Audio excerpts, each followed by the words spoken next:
Hey guys, this is Aaron Meeks. Come back at you again with another amazing YouTube video. And today, I'm going to be doing something different. Now, this is something I've been wanting to do for a while.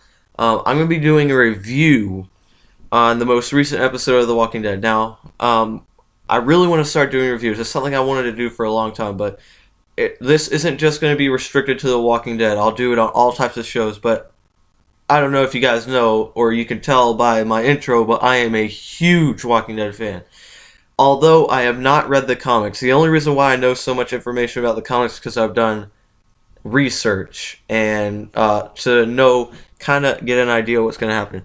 So last night's episode, oh my gosh, it was so good. So before I get into anything, I'm just going to give a spoiler alert because we're going to go over a lot of spoilers in this episode. Alright, so the group finally decides, they get their whole plan together and they all invade what they thought was Negan's camp. Now, this to me looks like an outpost where it's not really Negan's main camp. That's the problem. But what this is confirming is that we will most likely see Negan before the season finale. Now, my predictions for the season finale are going to be like, oh my gosh, it's going to be bad. But I really think we may possibly see Negan before the season finale. I thought maybe we would have saw him last night, but the way they ended off, I think we could possibly not see him until the season finale because we're going to have that whole storyline with that lady. I can't remember her name. She's in the comic books as well. This all has happened in the comic books. So, a lot of what was happening in the episode, I saw a lot of foreshadowing for Glenn's death. Now, if you have never read the comics, or I've never read the comics, I just know because I've done a lot of research. When Rick and his group get captured by Negan, Negan decides to teach them a lesson, and he beats Glenn to death in front of them with his bat, and he named his bat. It's a bat wrapped with barbed wire, and he names it Lucille. Now, the reason why I'm saying they were foreshadowing a lot is, for one, they were inside, when Glenn and that other guy, I can't remember his name, the black guy, Glenn killed the first guy that looked like Aaron Paul. I swear it was Aaron Paul. Maybe this is a, after story kind of reference, because there have been a lot of connections between Breaking Bad and The Walking Dead, but that's besides the point. So after they killed him, or after Glenn killed the two guys because the black guy couldn't handle it, they saw the pictures on the wall. And now these were like gruesome pictures. Like, it was a bunch of people with their heads smashed in. Now, out of all people, Glenn is the one that is emphasized on. Out of all people, it is emphasized on Glenn. That is such huge foreshadowing. And throughout the entire episode, they have one-on-one conversations with Glenn. It's just a lot of foreshadowing of what's to come. Now, I was thinking possibly that we could have a possible betrayal, like with Abraham's ex-girlfriend Rosita. Now, I kind of predicted the way she was going to react. I think that she may actually go and try and kill them, but I don't know. It may not even happen. But the betrayal, a possible betrayal could be, I think maybe the Hilltop, or one of the guys from Hilltop that Rick killed that guy's brother. I really cannot remember his name, but I think there may be a possible betrayal from him. Also, another thing in the episode is I think Morgan is finally getting to Carol. I don't know if you saw, but that book where she was taking notes on how many people she killed, which totaled up to 18, I think that Morgan is finally getting to Carol. Morgan has this whole thing where even the most scumbag person, his life matters. Now, I think this kind of mindset is just getting at Carol for some reason.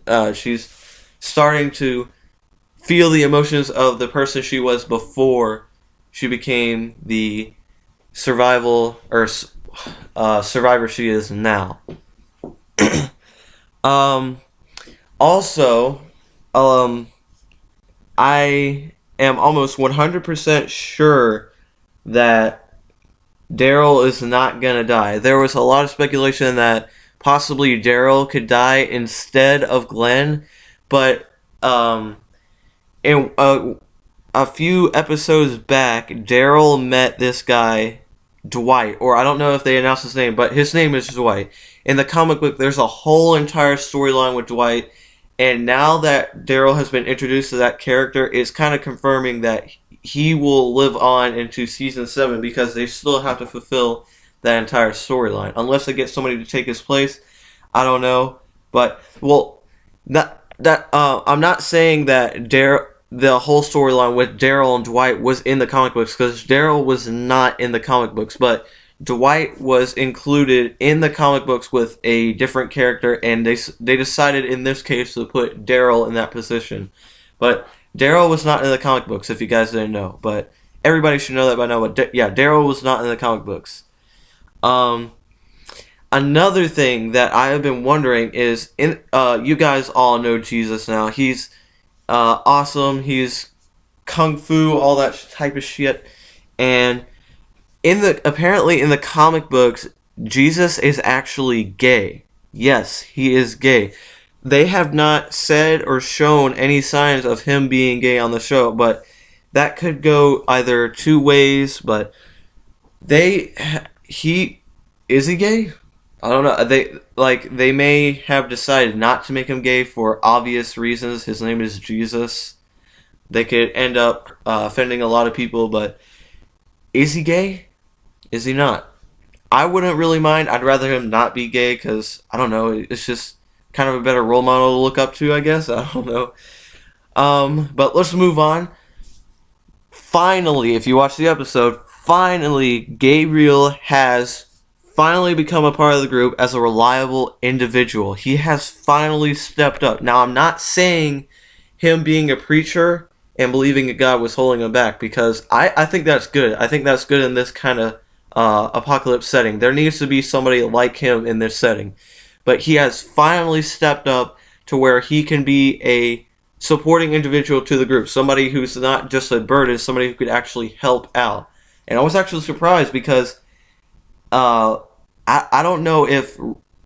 Because when Carl got shot, they skipped like 2 entire months. I don't know if in that time Rick trained Gabriel, but he had a pretty nice shot. And the quotes from the Bible, it was so perfect. It sounded so good.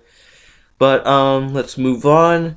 The Carol and Maggie abduction. That was 100%. This is all straight comic book storyline. And this is even... Well, we already knew, but it's pretty much 100% confirming we are going to see Negan, and maybe even possibly before the season finale. I'm really hoping before the season finale. I just want to get a glimpse of him because the casting for him is absolutely perfect.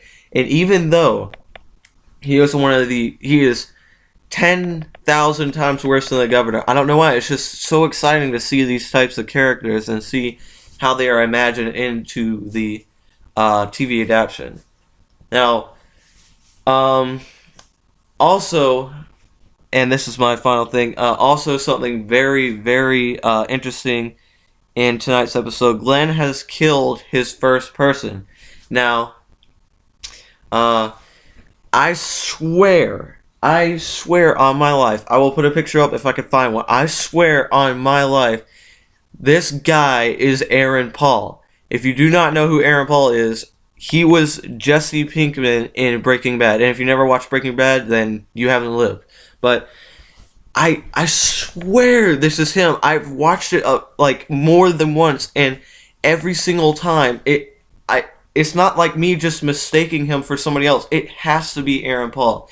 I actually should go into the episode and look at the casting, because there's no way that isn't Aaron Paul, unless that is a extreme lookalike. But the most interesting part about this is the Breaking Bad universe has been connected to the Walking Dead universe numerous times. Like, back all the way in season 1 was when they made a lot of the connections. The first instance where Daryl had an entire bag of medications that Merle, because he was a junkie, Merle had, and in the bottom of that bag, it was the crystal blue meth that Jesse Pinkman and Walter White would always make.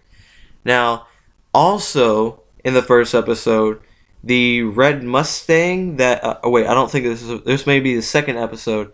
The red Mustang that Glenn drives around, he was like really excited for it. It's the same Mustang that Walter White buys his son Walter Jr. And this is besides the point. I've been told by a lot of people I sound like Walter Jr. I don't know if it's an insult because he has cerebral palsy or if I actually sound like him. But that's very interesting if they're continuing to connect the Breaking Bad universe like that. If it was, because this would be the kind of group that Jesse Pinkman would be attracted to. Although Jesse Pinkman isn't a kind of a hard ass, he was kind of a he can't handle that kind of brutal murder and stress. Like you could tell by the character, he could not do that kind of shit. Also, this episode was so absolutely good. Like overall, I'd have to rate this episode possibly a 9 out of 10 because whatever they did it right. Because the entire episode, I literally, I am not exaggerating. My heart was beating fast, and I was actually scared. Like I had anxiety. I was actually scared for the group. That's how you know a show is good. They know what they're doing. They did it exactly right. This episode was really good. It had a lot of comic book connections. They had a lot of really interesting kind of Easter eggs, a lot of foreshadowing. Now, so I definitely rate this episode a 9 out of 10. So I hopefully I wasn't rambling or all over the place. Hopefully I explained myself or explained the episode kind of thoroughly and straightforward. But if you enjoyed this episode, leave a like definitely and comment. I want to know you watched the video. I really would like to see. If you watch this video, I really would like to see your input. And subscribe if you want to, if you want more of this. And I not only do reviews, I basically do whatever I want on this channel. I upload a lot of Call of Duty. I'm going to be uploading some Dark Souls 3 when it comes out because I love freaking Dark Souls. I will be doing more reviews. Ow, shit, I hit my toe. I will be doing more reviews and special effects videos. I do those occasionally. So I hope you guys enjoyed. I want to know you watched the video, so comment, please. Subscribe if you want more. Share this video, whatever you want to do. And I really, truly hope to see you next time.